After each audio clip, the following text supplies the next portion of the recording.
بسم اللہ الرحمن الرحیم۔ اردو گرامر میں آج کا جو ہمارا ٹاپک ہے وہ ہے مرکب۔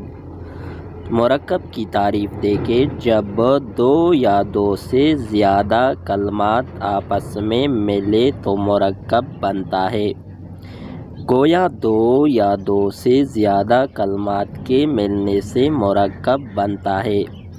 لفظوں کا یہ مجموعہ یعنی مرکب بامعنی ہوتا ہے۔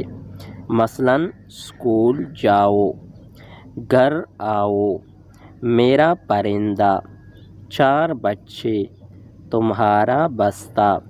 ان میں اسکول، گھر، میرا، چار، تمہارا کلمات ہے، جبکہ بات مکمل کرنے کے لیے مزید کلمات جاؤ، آؤ، پرندہ، بچے، گھر، ان سے بات مکمل ہو گئی۔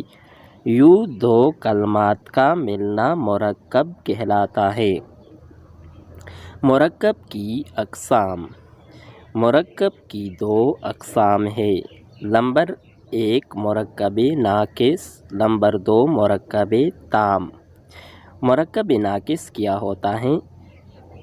مرکب ناقص اس سے سننے والوں کو پورا مطلب حاصل نہیں ہوتا۔ مثلاً اچھا لڑکا، پیاری بچی وغیرہ مرکب ناقص ہے۔ دوسری نمبر پر ہمارے ساتھ ہے مرکب تام۔ مرکب تام کون سا مرکب ہوتا ہے؟ اس سے سننے والے کو پورا مطلب حاصل ہوتا ہے۔ مثلاً وہ اچھا لڑکا ہے، یہ پیاری بچی ہے، تو یہ مرکب تام ہے۔